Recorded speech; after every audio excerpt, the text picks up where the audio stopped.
सभी मित्रों को नमस्कार। आज मैं आपको एक छोटी सी बहुत सुंदर कहानी कहने जा रहा हूँ। संन्यास और संसार का जो भेद है वो मैं आपको स्टोरी के माध्यम से, छोटी स्टोरी है लेकिन बहुत कुछ सिखा देती है, आपको समझाना चाहता हूँ।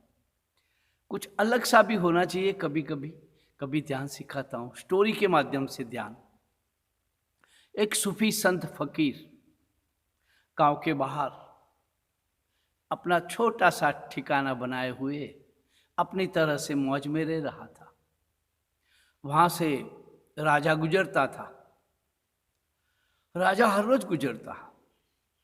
फकीर की मौज, कभी बांसुरी बजाए, कभी मस्ती में बैठा हो, कभी ऐसे। इसकी देखो तो राजा को रहा न गया। राजा बोले, अरे इतना आनंदित ये आदमी एक झोपड़े में रह रहा है, न उसके पास कुछ है, फिर भी इतना आनंदित। राजा ने हर रोज आना जाना सोचते सोचते एक दिन इसके मन में ख्याल आया कि इसको क्यों न मैं यहां से उठा के मेरे महल में ले जाऊं। उसको लगा कि उसको महल में ले जाना चाहिए। उसका दिल खुश हो गया, उसकी रहन सहन देखी, और फकीर इतना खुश, कुछ न होने के बावजूद भी इतनी खुशी होना बड़ी अचंभे की बात थी राजा के लिए। राजा एक दिन ठहरा, बोले, आप मेरे घर चलिए, मेरे महल में मेरे साथ थोड़े दिन गुजारिए। फकीर ने तो झूला उठाया, लगाया, चलो मौज फकीरी। राजा तो एकदम भौचक्का सा रह गया। अरे बाप रे! इसने सोचा, हमेशा आदमी की अपनी सोच होती है, उसकी भी लिमिट होती है। उसके अहंकार को चोट पहुंची। उसको लगा कि फकीर बोलेगा कि क्यों मैं ना आऊंगा तुम्हारे महल में, मैं कहीं ना जाऊंगा, मैं तो बस मेरी मौज में रहने वाला आदमी हूं, मेरा झोंपड़ा महल से कम नहीं। राजा ने ऐसा सोचा था, लेकिन फकीर, उसने तो लगाया झोला। बोले चलो। अब राजा का वचन राजा टाल भी नहीं सकता, राजा कुछ नहीं कह सकता। राजा ने तो ले लिया उसको साथ, घर जाके उसको रहने का दे दिया। फकीर तो अपनी मौज में रह रहा है, वहाँ रहता था ऐसा यहाँ, कभी बांसुरी बजावे, कभी नाचे, कभी कुछ, कभी परमात्मा को पुकारे, अपने ढंग से रहने लगा। उसको तो कोई फर्क न पड़ा, फकीर की जगह में और राजा के महल में।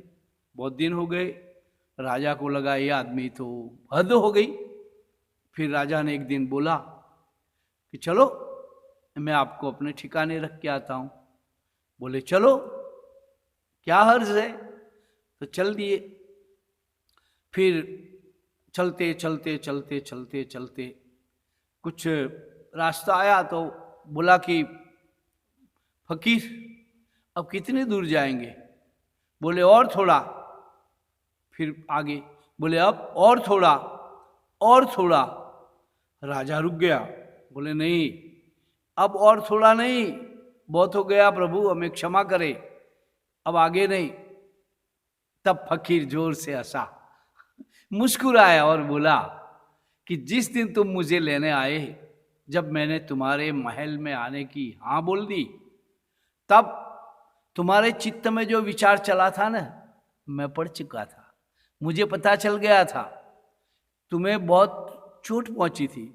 ये फकीर कुछ बोला नहीं, लेकिन मैं तुम्हें समझाना चाहता था। राजा बोले क्या समझाना चाहते? यही फर्क है मेरे में तुम्हारे में। मेरी मौज देखकर तुम खुश हो गए। देखो अब तुम यहां से वापस जा सकते हो, आगे नहीं आ सकते, और मैं आगे कहीं भी जा सकता हूं। सन्यासी महल में रह सकता है, घर में रह सकता है, कहीं भी रह सकता है, और बाहर भी कहीं भी कितनी दूर जाके रह सकता है। और संसारी, उसकी कुछ मर्यादाएं हैं, कहीं लिमिट तक जा सकता है, फिर आके अपने घर में बस जाता है। तो मैं समझता हूँ कि आप लोग मेरी बात समझे होंगे। 2 बार सुनिए, गहराई में जाइए। गहरी बात है, ये एक ध्यान में से आई हुई बात है। ये सब बातें सोचकर कुछ इसका सार है, उसको समझिए। आज इतना ही। आप सबका मंगल हो। जय भगवान।